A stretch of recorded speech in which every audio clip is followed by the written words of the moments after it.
Hi hello नमस्कार आणि राम राम मंडळी। तर बघा कामावरनं आली आहे, कामावरनं यायला उशीर झाला, मुलाला जायचं आहे कॉलेजला, त्यामुळे पटापट टिफिन बनवायला घेतला। सर्वात आधी तर पीठ मळायला घेतलं जेणेकरून भाजी बनवेपर्यंत पीठ जरा चांगलं मुरेल आणि त्यामुळे काय होतं चपात्या जरा मऊ होतात। पटापट पीठ मळून घेतल्यानंतर कांदे घेतले, टोमॅटो घेतले आणि 2-3 मिरच्या घेतल्या चिरण्यासाठी। तर कांद्याची साल काढल्यानंतर पटापट कांदा असा बारीक चिरून घेतला। आपण बनवणार आहोत अंडा भुर्जी, कारण 20 मिनिटांमध्ये तोच स्वयंपाक लवकर होऊ शकतो। तर अंडा भुर्जी आणि चपाती मुलाला टिफिनला देणार आहे, त्यासाठी मी पटापट पीठ मळल्यानंतर कांदा टोमॅटो आणि मिरची कापून घेतली। कढई ठेवली, कढईमध्ये तेल टाकलं, त्यामध्ये मिरच्या टाकल्या, कांदा टाकला आणि व्यवस्थित परतून घेतला। कांदा परतल्यानंतर त्यात टाकले टोमॅटो पण व्यवस्थित परतल्यानंतर त्यामध्ये आपले मसाले ॲड केले। मसाल्यामध्ये मी टाकलं सर्वात आधी अर्धा चमचा हळद, 1 चमचा लाल तिखट, 1 चमचा काळं तिखट, 1 चमचा घाटी मसाला। सगळे मसाले टाकल्यानंतर व्यवस्थित परतल्यानंतर थोडंसं पाणी टाकलं। माझ्या मुलाला मित्रांनो अशी भुर्जी खूप आवडते, ती म्हणजे त्याच्यामध्ये थोडंसं असं मसाल्यामध्ये पाणी टाकलं ना तर काय होतं टोमॅटो आणि कांदा व्यवस्थित स्मॅश होतो आणि ती भुर्जी व्यवस्थित मिळून येते आणि यामुळे काय होतं ना भुर्जी अशी सॉफ्ट आणि व्यवस्थित राहते। तर मसाला फ्राय झाल्यानंतर थोडंसं पाणी टाकलं आणि नंतर 2 अंडी फोडून टाकली आणि अशा प्रकारे ही भुर्जी बनवली। भुर्जी व्यवस्थित कोरडी झाल्यानंतर कोथिंबीर टाकली आणि अशा प्रकारे आपली भुर्जी तयार आहे। तिखट झणझणीत आणि मस्त भुर्जी तयार झाल्यानंतर मी घेतल्या चपात्या करायला। त्यासाठी हा टेबल आधी क्लीन करून घेतला आणि पटापट गोळे करून घेतले। त्याच्या टिफिन पुरता 2-3 चपात्या झाल्यानंतर बाकीच्या चपात्या आपल्याला आरामात देखील करता येतात। तर अशा प्रकारे पटापट चपात्या लाटायला घेतल्या। तोपर्यंत मुलगा तयार होऊन खाली आला होता, तर मी म्हटलं थांब जरा एकच चपाती बाकी आहे ती पण करून घेते। तर अशा पद्धतीने पटापट बघा मी पूड केली नाही, मध्ये तेल टाकलं नाही तरी आपल्या चपात्या कशा टुणटुणीत फुगतायत। मी अशा मोठ्या मोठ्या आणि पटापट चपात्या केल्या। छोट्या छोट्या चपात्या करायला उशीर पण लागतो आणि त्यात खेळत बसण्यापेक्षा अशा पटापट मोठ्या चपात्या केलेल्या बऱ्या पडतात। आणि दुसऱ्या बाजूला मी पटापट भुर्जी एका डब्यात भरून घेतली आणि दुसऱ्या डब्यामध्ये चपात्या भरल्या। तर अशा प्रकारे माझ्या मुलाचा टिफिन रेडी आहे। तर वेळेत मी त्याचा टिफिन बनवला, आपल्याकडे वेळ फक्त 20 मिनिटं होते, 20 मिनिटात पटापट त्याचा टिफिन बनवला। तोपर्यंत माझा मुलगा खाली आला, तयार होऊन बोलला मी कॉलेजला जातो। त्याचा अवतार बघून मी म्हटलं अरे बापरे तू असाच कॉलेजला निघाला। तर मुलं कितीही मोठे झाले ना तरी आई वडिलांसाठी लहानच असतात। उंचीला माझ्यापेक्षा उंच झालाय त्यामुळे मला त्याचा भांगच पाडता येत नव्हता। शेवटी तो ढोपरांवर खाली बसला, मग व्यवस्थित लहान बाळा लहान असताना जसा त्याचा भांग पाडत होता तसा भांग पाडला, त्याला बाय केलं आणि सांभाळून जा म्हटलं आणि दरवाजापर्यंत सोडल्यानंतर आले, हात धुतला आणि उरलेल्या चपात्या केल्या। तर अशा प्रकारे माझ्या पटापट चपात्या आवरून घेतल्या। तर मित्रांनो तुम्ही माझे व्हिडिओ बघतात, व्हिडिओला लाईक करत जावा, चॅनलला सबस्क्राईब करत जावा, तुमच्या बहिणीला असाच सपोर्ट करत जावा। माझे व्लॉग तुम्हाला कसे वाटतात मला कमेंट करून नक्की सांगा। तर अशा पद्धतीने पटापट सगळ्याच चपात्या झाल्या होत्या आणि मी सगळ्या चपात्या थंड होण्यासाठी ह्याच्यावर काढले। तर अशा पद्धतीने बाजूला मी चहा देखील माझ्यासाठी गरम करायला ठेवला आणि भुर्जी जी उरली होती त्याच्या टिफिनमध्ये देऊन ती छोट्या भांड्यात काढून घेतली आणि चपात्या थंड झाल्यावर त्या देखील डब्यात काढून घेतल्या। तर चहा तर मी वाटीत ओतून घेतला, पण म्हटलं तो जास्तच गरम होता तर तो थंड होईपर्यंत रात्री जे भांडे घासले होते ते पटापट जाळीमध्ये न काढून मांडणीमध्ये लावायला सुरुवात केली। तर अशा पद्धतीने चहाचा घोट घेतच मी किचन गॅस सगळंच व्यवस्थित पुसून घेतलं, लादी पुसून घेतली। पण त्यानंतर मला आठवलं की अरे एक खूपच महत्त्वाचं काम अजून करायचं बाकी आहे। तर ते कोणतं महत्त्वाचं काम आहे ते तुम्हाला दाखवते। तर हे माझं कपाट आहे ज्याच्यात आमच्या सगळ्यांचेच कपडे मावतात, कारण घर छोटं असल्यामुळे एका कपाटात आम्हाला सगळ्यांचे कपडे मॅनेज करावे लागतात।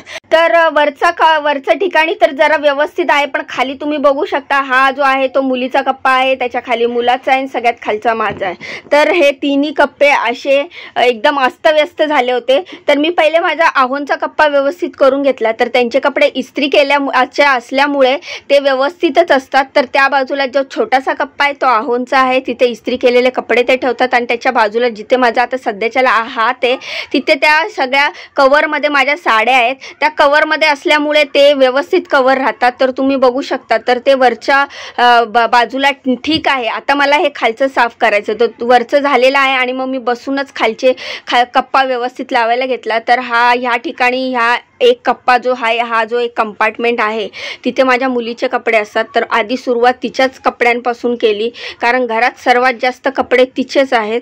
आणि तोच कप्पा व्यवस्थित लावून घेतला आणि नको असलेले कपडे ते पटापट काढून घेतले, की जे खराब झालेले किंवा थोडेसे फाटलेले किंवा डागबीग पडलेले कपडे होते.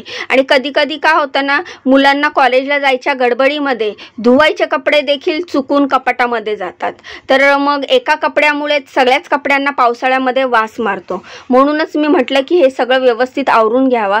तर जीन्स वगैरे एका बाजूला, टॉप एका बाजूला आणि एका बाजूला सगळे जॅकेट आणि एका बाजूला आपले इंडियन म्हणजे ड्रेस, फ्रॉक वगैरे, पंजाबी ड्रेस असे ठेवले. तर सर्वात आधी मुलीचा कप्पा लावून घेतला, त्यानंतर त्याच्या खाली मुलाचा कप्पा आहे, तर तो देखील अस्तव्यस्त झालेला आहे, तो पण मी पटापट लावून घेणार आहे. तर तुम्ही बघू शकता मुलीचा कप्पा जवळपास होतच आला, कारण बाकीचे कपडे मी सगळे काढून टाकलेत आणि जे कपडे वापरतोय तेच आम्ही कपाटात ठेवतो, बाकीचे सगळे वर बॅगमध्ये वर ठेवतो. म्हणजे जे चांगले चांगले कपडे आहेत जे आपण लग्नाला वगैरे वापरतो ते सगळे वर एका ह्याच्या पेटीमध्ये आम्ही ठेवलेले आहेत. तर अशा प्रकारे मुलाचा कप्पा लावला, तर तिथे मला बॉक्स सापडला. त्या बॉक्समध्ये माझ्या मस्त हिरव्या बांगड्या आहेत आणि ह्या डब्यामध्ये आहे ज्वेलरी जी कधीतरी वापरली जाते शक्यतो, तर तुम्ही मला अशाच अवतारात बघता. तर अशा प्रकारे मुलाचा कप्पा लावायला घेतला. एका बाजूला त्याच्या पॅन्टी ठेवल्या, एका बाजूला टी शर्ट, एका बाजूला शर्ट आणि एका बाजूला डेली यूजचे कपडे. तर बघितलं तर ही जीन्स धुवायची होती, ती देखील कपाटात कोंबलेली होती. तर अशा पद्धतीने नको असलेले कपडे सगळे काढून टाकले. आमच्या दरवाजावर NGO वाले येतात आणि ते असे जुने कपडे घेऊन जातात. शक्यतो मी भांडेवालीला वगैरे कपडे देत नाही, कारण की कसं आहे, नाही तर ते खूप बघूनच घेतात, त्यांना चांगलेच कपडे लागतात. आणि साड्या तर काय माझ्याकडे नसतातच वालीला देण्यासाठी, की साड्या असल्या तरच ते भांडे देतात कपड्यांवर. बोलते एक तो साडी दो, दो तो साडी दो, पॅन्ट शर्ट दो. त्यामुळे हे कपडे ना आमच्या दारावर NGO वाले येतात, त्यांना मी देते. आणि जे कॉटनचे वगैरे असतात ते हात पुसायला, पाय पुसायला होतात. कारण मित्रांनो, आपण मिडल क्लास लोक आहोत, तर आपण शक्यतो चांगली वस्तू कधीच फेकत नाही.